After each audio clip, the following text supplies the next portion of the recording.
The podcast that you're listening to is being presented to you with the cooperation of the SJ Network. If you're a person who needs a publicist and you want to appear on podcasts, contact Stephen Joyner at s-j-network.com. Let's get on with the show. Hey, Mom. Today's guest is DC Glenn from the hip-hop group Tag Team. They had a massive hit with Whoomp. There it is. The only time I hear the word whoomp is when the Sherpa tries to make a joke on his show. It sounds more like splat to me. If the Sherpa was a rapper, his name would be DJ Unfunny No Money. Attention, rebels of the Sherpalution.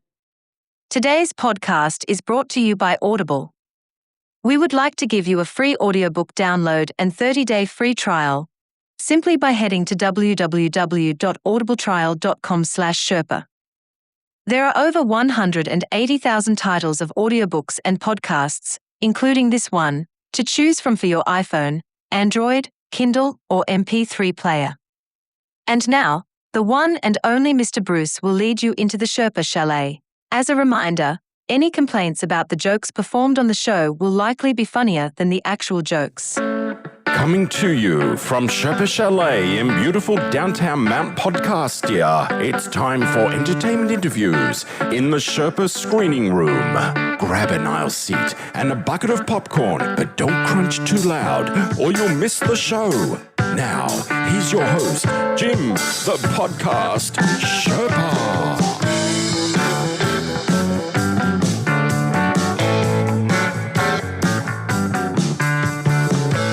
Hello there, Rebels, and welcome to the Sherpa Screening Room, a presentation of Too Many Podcasts. It is me, your favorite popcorn holder, Jim the Podcast Sherpa.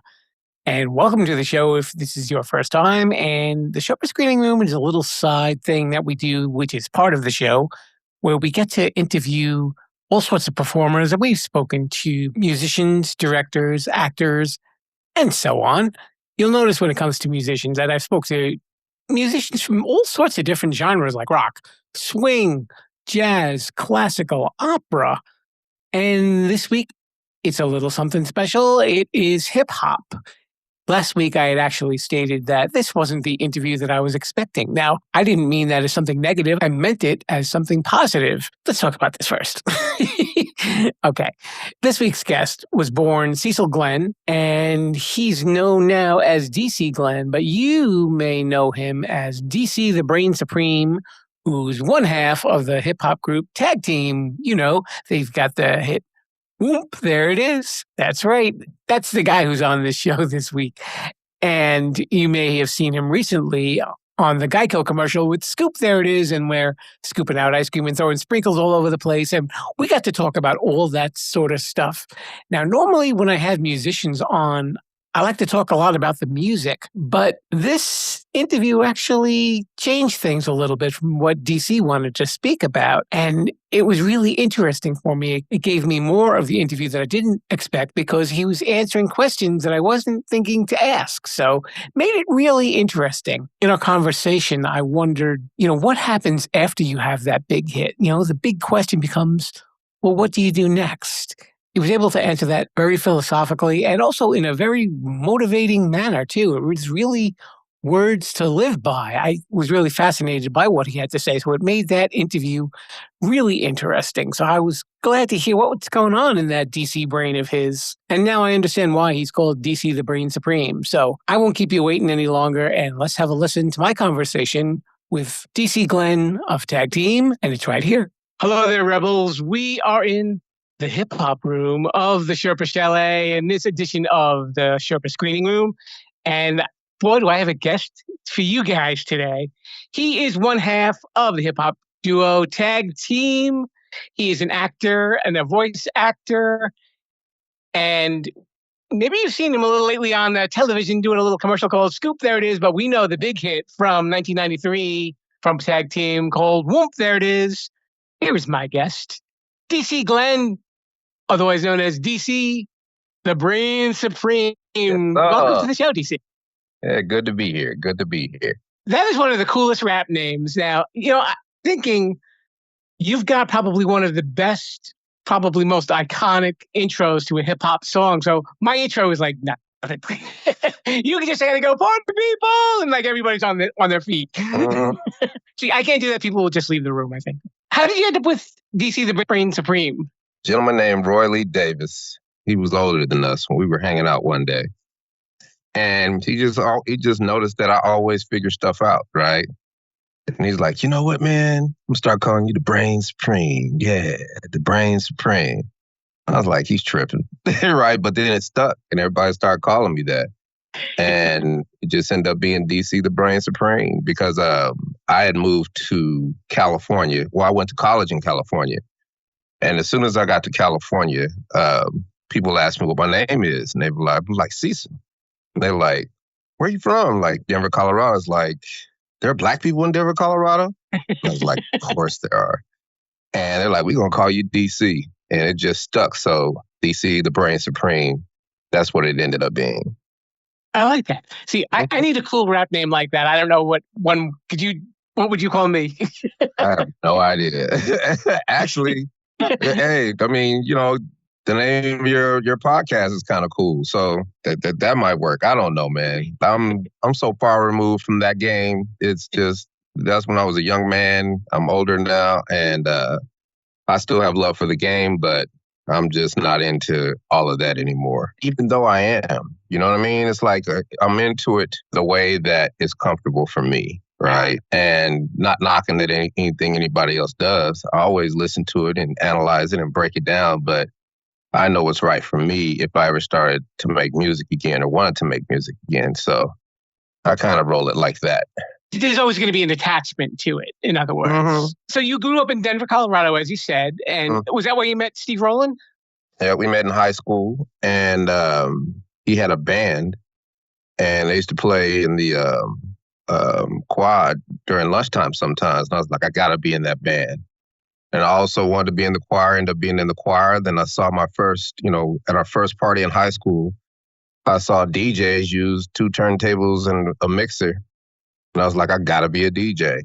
And I got very masterful at all 3 during high school. And then I went to college and just continued to hone my talents. And me and Steve kind of stuck together. And it ended up being him and I's tag team.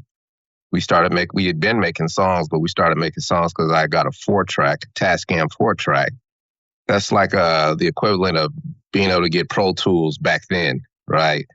Okay. And it was just 4 tracks though, but still, you were able to make a song. And I learned how to make songs. And then Steve heard, the songs that I made. He was like, I got to get me one. And then he started making them. And then, we just been doing it ever since. And he had moved to Atlanta to go to the Art Institute. Then I went down to visit him, had a ball, and I knew I was going to move to Atlanta.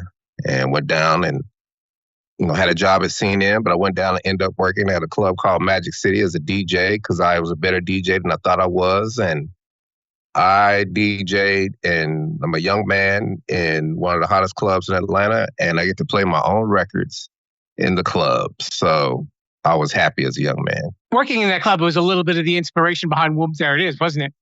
Yeah, because it was just, everybody thinks it's this big rocket science or science project or just, it was just a song about us having fun on a Friday night. You know what I mean? Chasing girls and drinking and having a good time. It's that simple. It's just a song. I remember that being in the Southeast, we had to, we came to the realization that we had to make up-tempo music.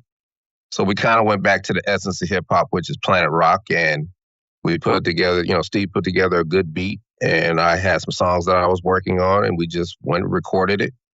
And then I came to work that night, popped it in a cassette, and to this day it's the biggest response on any record I've ever had.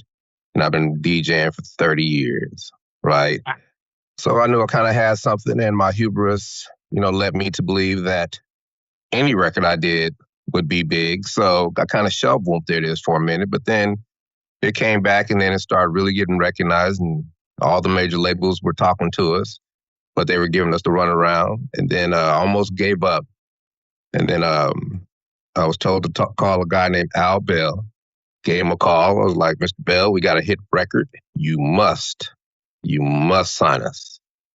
And he was like, okay. And I was like, whoa, you haven't even heard the record. He was like, I don't have to hear the record. I hear it in your spirit and your passion. Let's agree to agree. Let's get this thing going. And then I gave my 2 weeks in Magic City, the club I was at, and I signed a messed up record contract. And in a month and a half, we were platinum. The rest is history. And a pretty good history at that. Mm-hmm.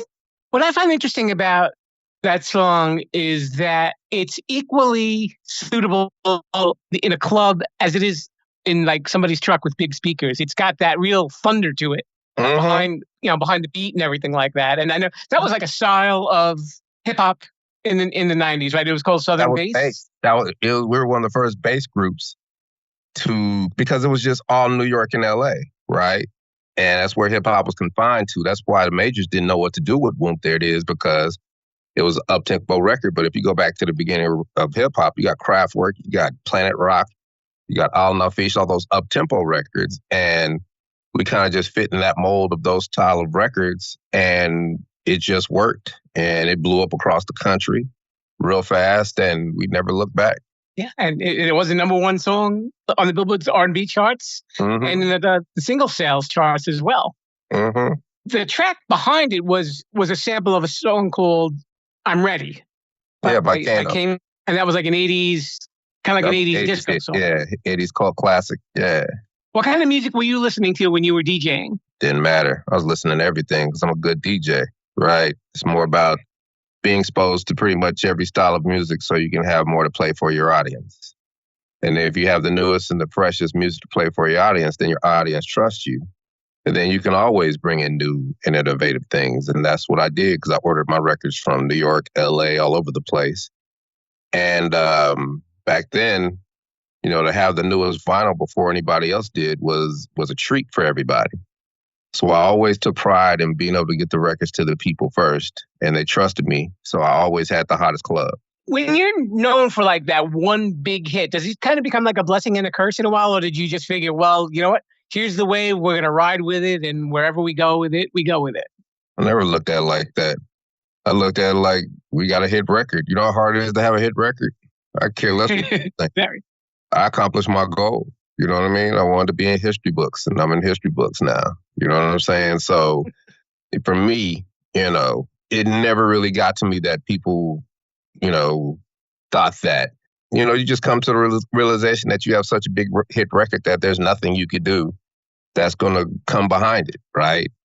I mean, there's not many groups that have just a mega hit record and after mega hit record after mega hit record, unless you're Michael Jackson or Madonna or somebody like that. But right. You know how rare that is, right? So it just, that wasn't in the cards for us. And then the record company went bankrupt. So our career got stymied.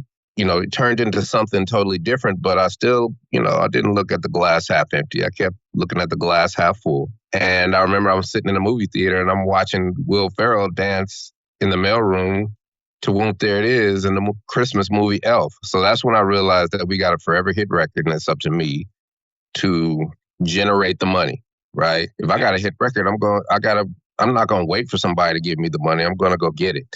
And that's what we did. And we just kept hustling. We did shows, about 5-6 shows a year, NBA halftime shows, stuff like that. That was very lucrative. Every year there was a commercial or there was we're on a TV show or something. And it just continued on. And, after around 2003, I knew that there was always a double Dutch type situation where you just thought that this might be the year that it ends, but it just never has. And we've just really milked it and became masterful at getting what we need out of this record. And, to this day, we still get to do things that nobody else gets to do. We've had a whole career in one record, right? How's that even possible? That's a good point. A lot of people with one hit still don't do anything else, right? They don't go do shows. We still do shows. We still are viable, right? And, every year I know there's going to be an opportunity for us to do something and make some money. So it's just, you got to keep grinding. And, that you got to keep learning how to learn, and you got to keep filling your, you got to keep mastering things along the way. Like I'm a licensed commodities broker. I dealt with finance. When we were in the legal battles, I just became a paralegal, right? I just ended up saying, hey, I'm going to have my day in court, Do what a paralegal does, get all discovery, get all the, records, keep them nice and neat, and you'll be prepared. I mean, it's just been preparation, right? If I'm DJing in the clubs, I'm not just a DJ. I'm your sound guy. I'm your light guy. I'm your flyer guy. I'm your graphics artist. I'm your television commercial guy. I'll do your radio spots. I do your fashion photography. I do your websites. I do your SEO. I make myself invaluable. And as time goes on, I get more interested in the things that I'm doing to make myself invaluable because I want mastery at them. So I start voiceover and really figure out how to do it. I dive into SEO and really figure out how I can be masterful at it. And everybody's always, back then people were saying, you're not making no money doing it, so why are you doing it? I'm like, I didn't have no answer for that, but I knew that eventually all this stuff would serve me, right? Because they say jack of all trades, master none, but if you hustle hard enough, learn how to learn, and you're smart enough, you become masterful at some of those trades, right? And they serve you. And they all become one, right? So now I'm self-sufficient. I can do anything. I could do my own marketing. I can do my own everything, and it's not a problem. I just wish there were 5 of me, but still, it's okay, right? It's okay. And that's where I am today. I do voiceover. I'm an actor. I actually wasn't even thinking about acting, and I'm on the People Store agency, talent agent, one of the biggest in the Southeast for voiceover. And the owner comes in and meets me and is like, put him on camera. I like his face. So now I'm an actor, and I've been acting for 3 years. And, I've got 2 movies I did last year, 3 television shows that are about to drop, tons of voiceover. I just booked today for another voiceover gig. So things are blowing up on me. And this was happening all before Geico. And then here comes Geico, right? And now Geico has catapulted me in a different direction because we go back to the beginning of the pandemic, we all had to stop, right? Mm-hmm. And for me, the pandemic was probably the greatest thing that ever happened to me because I had to stop and reinvent. And I stopped and reinvented my voiceover. And I went back and listened to myself and got good at it. Then I started booking instantly. Right. Then I shot my first movie, my second movie, a Christmas campaign, Tyler Perry episode of House of Pain. And then here comes Geico. And the reason Geico happened because I do SEO and they found me. They called the phone, then they found, I didn't answer, but then they called, they looked at, typed in DC or typed in tag team, found my IMDb portal, called my agent, and my agent calls me and I'm like, I didn't audition for that. They're like, they want tag team. I was like, oh. And we made the deal, and it's been the most lucrative deal of my life, right? And, but we're in a pandemic. So usually we do shows and, you get a Geico commercial, you're gone. But we're in a pandemic. So I, had to readjust, and I tried to get a publicist. And I was looking for a publicist, and all the publicists were like, well, we're in a pandemic. We kind of don't know how to deal with it. But boom, boom, boom. They give me every reason why they shouldn't instead of one why they could. And I said, thank you. I understand. And then I was like, I'm going to be my own damn publicist because whenever I get stuck or somebody tells me no, I join an organization because organizations are filled with professionals that love their profession and have been doing it and become masterful at it for 10, 20, 30 years. So I joined the Public Relations Society of America. And 2 days in, I'm on a Zoom call with the CEO of this big PR firm. And I raised my hand. I say, our press release is relevant. And they're like, well, what's the form? I'm like, I'm kind of featured in a Geico commercial called Scoop. There it is. And I'm looking at the chat and it's just blowing up. Is that him? No. What's he doing here? Oh my God, it is him. I love this commercial. This is commercial. It's great, blah, blah, blah. The moderator is looking. She's like, we like to welcome DC to the organization. We're gonna talk about that Geico commercial afterward. But back to his question, our press release is relevant. And the CEO goes to me. She's like, yes, because the whole last year has been COVID. Everybody's been fighting each other. It's been political. It's been doom and gloom. And then here you guys come, throwing sprinkles everywhere, spinning scoops, dancing in DC, your smile. Oh my gosh. And yes, press releases are going to work. And also, you want to go here for all the publicists. You want to go here for all the TV talk shows. You want to go here to get in front of all the journalists. You want to go here to get in front of all the podcasters. And you want to make sure your pitches are like this. Whoop, whoop, whoop, whoop. She gave me the entire breadth of her professional career in 10 minutes. And I have not looked back. And it has opened doors for me that I could have never imagined. And it is the reason you and I are talking right now, right? Sure. And I became my own damn publicist. You know what I mean? And now I'm flourishing in it. I know tactics and hustle tactics to get to where I want to get that not too many people know, because, I have a little bit more. I'm an artist, right? And an artist understanding how to do his own PR or PR for someone else can do his own PR better than anybody could for him, because I know where I need to go. I know where I need to be. And every time I drop a press release, it works, right? It works not only for PR, but it works as 300 do follow backlinks to my website, because I do SEO.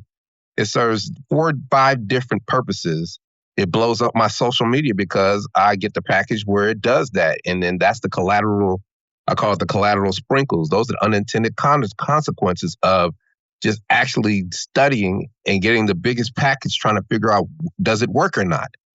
And then when you find out that it works, now I realize that press releases are just a Trojan horse for me, right? And now I'm masterful at it. We were the grand marshals at a NASCAR, Talladega 500, Geico 500, right?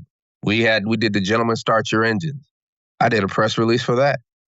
And then boom, next thing you know, 2 days later, I signed with one of the biggest voiceover agencies in the world, right? Things start happening when that happens. I start doing podcasts, and when I throw you want to see DC? Boom, boom, boom, see him here. And then that podcast blows up on LinkedIn, and now everybody in LinkedIn knows I do voiceover, and now everybody's watching that podcast. And it's one of the biggest podcasts that company has ever had because of that, right? And now everybody knows that I do that. Now all the opportunities come, and now I'm prepared to take advantage of all of it. So I can kind of steer where I want to go, right? So my whole thing now is entertainment, dealing with the ad agencies, dealing with the acting, dealing with it. That is where I'm headed. And the genesis of all of it is Whoomp. There it is, right? But I've taken it, my hustle and not giving up, and my tenacity and my steadfastness and my perseverance has taken me to a place that I could have never dreamed of. And it's not over, it's just beginning, right? There's like 3 or 4 things I want to talk to you about, and I can't because I'm under a non-disclosure agreement. The big things, right? So, I'm here to tell everybody that don't let anybody ever tell you can't do something, because I'm living proof you can do whatever the heck you want to do. It's just you have to think different. You have to have hustle tactics. You have to learn how to learn tactics. You have to, you have to stay positive. You have to look at the glass half full, not half empty. And all that is gut wrenching. You know what I mean? It's always hard to stay out of your emotions. But if you do that, your mind is always open and the world opens up to you.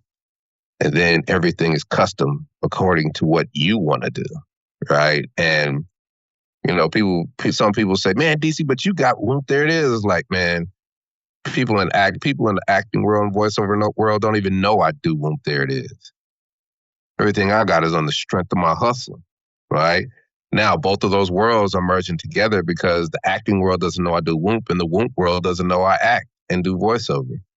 So it's funny when people find out, I didn't know you did that. What? Really? Now, when it all comes together at the same time, can you imagine? Right? Can you imagine if all those movies, all those TV shows, Geico commercial coming back, just all the stuff that I've done to this point hits at the same time? Poof. Now we're really open and the big things start coming, right? And I'm already even getting there just on the strength of my work ethic. So I know that, everybody's telling me, DC, you can't do everything. And I'm like, you know what? You're right. I can't do everything. But I sure enough can be prepared for everything. And it's funny because what they don't realize, and it's like, that's a better approach. And what they don't realize is that what they just told me I couldn't do, now they approve of what I just said. And I just said the same damn thing I said the first time, because preparation is doing everything, right? And that's the key, So it's funny how people can look at you and say something and then you tell it something different. You use the words differently and then they see it a whole nother way. And that's basically the essence of my life. That's what I do. That's why they call me DC, the Brain Supreme. I like that. Just getting to know you in the short time and hearing your story, you definitely come across as the type of person who doesn't let the grass grow under his feet. It's just you see an opportunity and it's just, you can just dive right into it and you make yourself good at it. Yeah, because there's no way around it, no way under it, no way over it. The only way to it is through it. And I want it to be hard because I know everybody else is not going to do it. They're going to come up with excuses. They're going to look at all the problems. They're going to see. People love to make up reasons why they can't do something. And what I do is I don't do that. I say, okay, it's going to be hard. Well, what is my ultimate goal? What is the solution to the problem? And I think of the most far-fetched, just the pie in the sky, just solution, dreamy solution, right? Or what I want to do.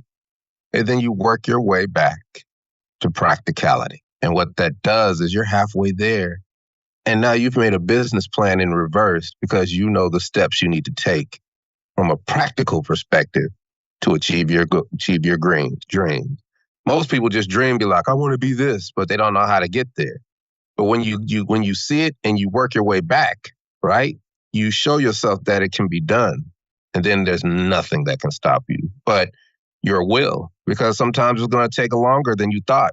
Sometimes it's going to be quicker than you thought. Sometimes you're going to have to put it on hold because another opportunity came about, right? But you can't control how seeds grow that you plant. You just have to be ready for them when they turn into oaks and redwoods and you're standing in a forest of opportunity, right? You got to know which fruit is ripe and which fruit has a little ways to go, right? And it's all there for you. And preparation gives you the ability to handle it all. And then we're in technology, so we got calendars and all kinds. There's so many things that we could do to help us stay in check. You just have to be about it like that. And you just have to move forward and not look back and not listen to people. And just, I listen to everybody, right? People tell me stuff, I listen to them because I'm always trying to figure out a solution for the bullshit that they're telling me, right? So it's like, I thank you for those excuses. I thank you for those problems because I'm figuring out solutions to all of them, whether they're far-fetched or practical, don't matter. I'm not going to think about the negative parts. I'm thinking about the positive parts because that is the key to sequestering your ego and your pride. And when you kill your ego and your pride, your mind is open to everything. And that's how you grow. When your ego and your pride gets in the way, you stay stuck and you never move forward. And now you're truly lost. And we all know people like that. And that's the way it goes. And I'm just not going to be that person ever. Sorry. I like that philosophy. You really can't argue with ever at all. Ever. I could say you're doing a podcast. As you're saying this, I'm like DC the motivator. No. But see, I like doing it this way better because, it really is a testament, to you. I want to thank you for just even taking a chance on having me on your show because, I learn more by talking to people.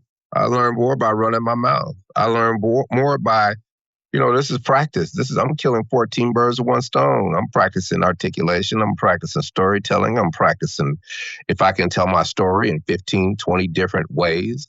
I'm practicing what is my story according to business, right? What is my story?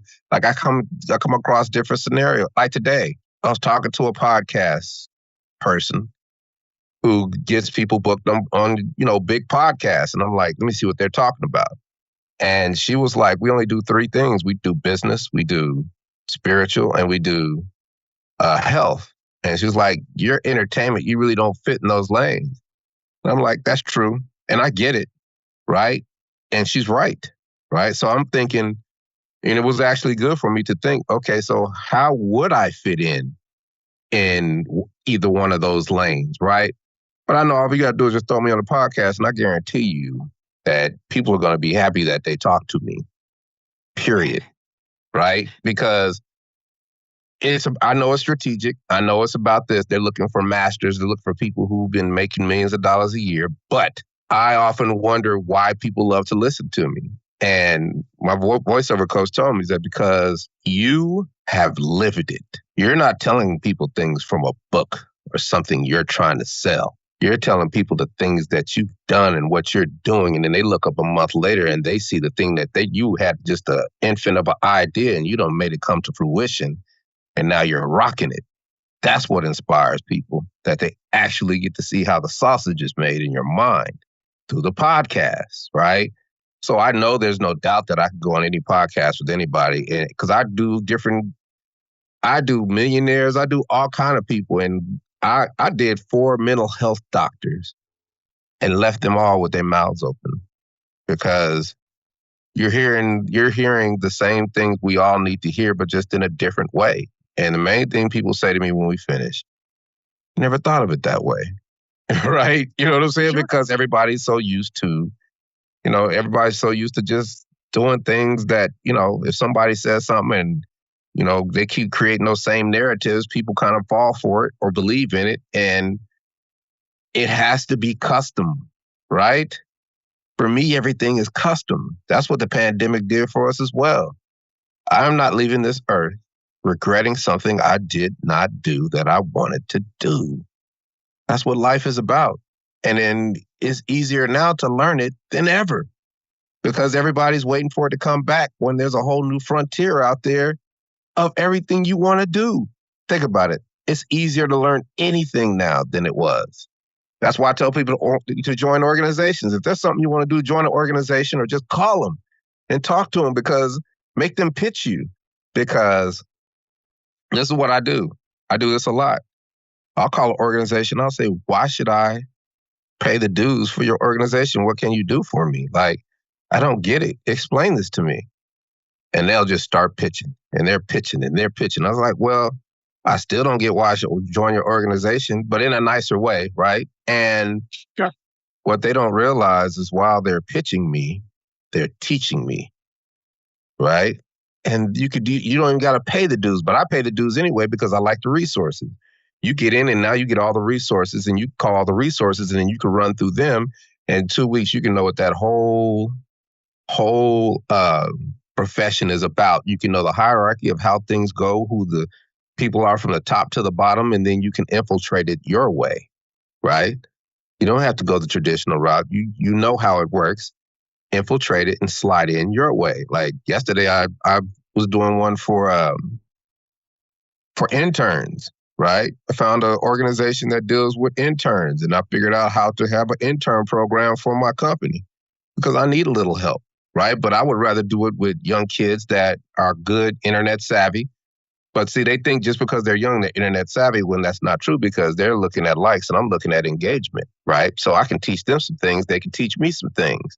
I need writers. So, okay, hey, you write good? Cool. You write my stuff. I'll teach you how to write Wikipedia pages so you can feed yourself because everybody needs Wikipedia pages and that can be your specialty.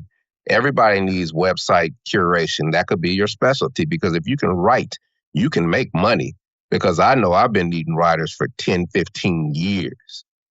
And to find somebody that can write the way I write or the way I like it and understand what I'm saying, what I'm trying to do, that's gold. And I have a couple, and that's all you need. But if I can teach these kids how to do these things and they can do it for me, and then they go on their way and they're making their money, they're always going to be loyal to me. Then I could pay them later, right? I mean, that's my goal. Now, I could use outsourcers from Bangladesh and the Philippines and all over the world, but, there's a language barrier, and some of those are good. But when it comes to writing and things that require real-time things, you could do it all virtual, but you just got to have somebody in the United States. And I would rather deal with these young cats and give them college credit and throw them a little money every now and then, especially if they do a good job for me, and then give them a job afterward. Then I got a team that I could trust and I can flourish. And then I got help because I trained all of them. Right now I got an empire. See? And that's the key, man. You have to learn how to learn. It's not good enough to learn. You got to learn how you can learn 15 different ways because you might hear something and it not take. But if you hear somebody else say it a different way, oh my God, that makes sense. I mean, it's been like that in acting. It's like I'm trying to do this and I've heard it 10 times and I know this, but a teacher will tell me to me a different way and I'll be like, oh, I'll never have to worry about it again because I got it. That's what reinventing myself with voiceover did. I went through 42-hour session. I realized I had the best coaches on the planet, right? And it all made sense because now I never gave up and I am an actor and I am a voice artist, but I went back to the scratch, to the beginning. It hurt my worst voiceover that made me cringe and almost throw up in my mouth, right? I couldn't handle it, right? And I understood what they were trying to tell me and I realized that I was getting in my own way. And that hurt. But it was also exhilarating because I did that first voiceover again and it was angelic. And that was the first time I had mastery over my voice and all that hard work paid off. So you just can never quit, ever. It might take you a long time. It might take you a little time. It might be, you just can never quit because you just wasted time and that's all we got is time. And don't even got that. Last year showed us that. You just never know. So it's true. When I talk to a lot of other podcasters and they hear their first episode, and I'm the same way, and you realize, oh, that's what I sounded like. You got to step up your game. You got to make people more interested in what you want to say because you want to sound professional because nobody wants to hear. And that's why I do 4 or 5 podcasts a day. It has honed my talents in a way that just could have never foreseen. It gives me a blueprint. It holds me accountable. It gives me ideas. It gives me different ways to say things, different analogies, different, spirituality, just all these things depending on who I'm talking to, right? Mm-hmm. I can vibe with anybody. And that's the beauty of this. It doesn't matter where you're from, who you are, what your politics are, what your religion is. We all have common threads that we can just come together and really just have a conversation, right? And I love doing it, man. So, I want to thank you for having me on your podcast. I hope that your listeners get a little something from me. And, you got any more questions? Sure, I got a couple more. All right, let's do it. So what was your reaction when they pitched that Geico commercial to you? It's such a clever commercial. But see, here's the thing. Really, it started from scratch, and I know that I'm an actor, so I'm gonna approach it like an acting job. And I could have walked up and said, "Okay, what are we gonna do?" But I said, "I'm gonna have 5 or 6 things of my own that I prepare that I want to see done in this commercial." Right? And that's where the spin and scoop, the sprinkles, the dancing, all the things that make that commercial special, I put together in a way that I knew that I could rock it in the commercial. And they did the rest. They came up with the first lyric, first lines. We went through 2 or 3 iterations of that. And we just had a ball that day and had fun. And that's the best part about it is that we were tag team. That's what we bring to the game, always. I'm a DJ first and foremost, and what is my job? My job is to rock the party, and we're from the beginning of hip-hop. In the beginning of hip-hop, there's only one question. Can you rock a party? Can you move the crowd? And for me to, for Steve and I to be able to touch millions of people with a commercial and bring joy to the world like we did and like we're doing now, I have no words for it. Right? I know that it's a gift and I have a responsibility to just keep positive and stay hustling because this is my gift and I'm going to do it again and again and again. And you never know whose life you change. And that's what's most important. So that's why I am what I am. And that's all that I am. So you said earlier you don't want to go through your life not regretting anything. Is there anything that you haven't done that you would still like to do? I mean, we all go through life and you beat yourself up about things that you either missed opportunities or mistakes, right? And then I realized you can correct all that. You're correcting all those mistakes. Because, with voiceover, I kind of got my first look at voiceover in 1996, when I taught Mickey Mouse and Minnie Mouse the voices of Disney how to rap. And we're in the bowels of Disney, and I'm teaching Mickey Mouse and Minnie Mouse how to rap, and they're telling me about animation, voiceover, and we're having a good time, and it was special, right? But I used to beat myself up because I'm like, you were there. If you had just been focused, you would have been able to take advantage of that opportunity right then and there, and then you would have been doing voiceover for 30 years right now. But that's not true, because sometimes in life we are not ready. I was in the throes of Whoomp, there it is. I wasn't thinking about no voiceover because I was on top of the world, right? And as a young man, you think that it's going to last forever. So, and that same year I'm sitting in the office of the president of New Line Cinema because him and my manager are friends from college.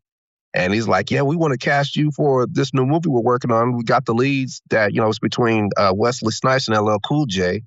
And the movie's called Blade. It's a vampire movie. And I was like, whatever, right? And I'm like, you were there. You weren't even thinking, right? But, I wasn't ready. But now I've just signed with one of the biggest voiceover agencies in the world.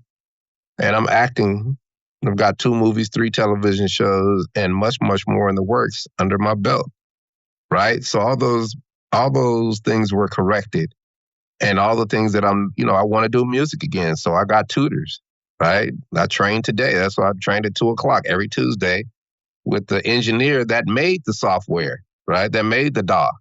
So now I'm getting trained by the master, and and the beauty of it is that they're training me in a custom way. They're training me to my workflow because I got to work. So if I'm doing voiceover auditions and cutting the video and all this stuff that has to do with sound, I got somebody that can say, hey, we're going to work this way today. I got this to do. How do I do this? How do I do that in this program? Now I'm learning the program according to my workflow, and it makes my workflow better. And I'm learning the program to be able to make music again and get into music production because I want to make jingles for these ad agencies who love me now. I want to make Christmas songs for all the movies that I'm auditioning for, all these Christmas movies in March, April, and May, a year before. You see what I'm saying? There's so many opportunities out there. You have to see them. And now that I can correct all these things because half of the educators went back to teach the kids. The other half said, I'm not going to be around them nasty ass kids. But what those educators did, they went to all the tutor sites. And now teaching a classroom for $60 a day is ludicrous because now they're teaching one student for $60 an hour. They changed their paradigm, right? So I've changed my whole way of thinking. And I know it's annoying the people around me that love me, but I can't help it because this has really shown me the way. And I'm proving it to everybody. Like, y'all can stay stuck. More power to you. I love you. But I want it all. And I'm going to do whatever I can to get it. I'm going to study. I'm going to train. I'm going to do it all. And we'll see what happens. Do you have any other projects coming up that you can talk about? I know you said there's some that...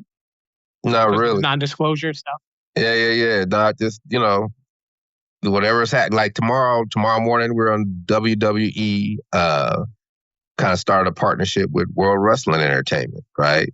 I don't know where it's going to go, but we're on one of their biggest shows tomorrow for an interview. I could have did a press release for that, but I'm going to wait. I'm not going to get greedy, right? It would have been because all these things that we do are they're in a whole nother world, in a whole nother lane, which exposes us to everybody in that lane.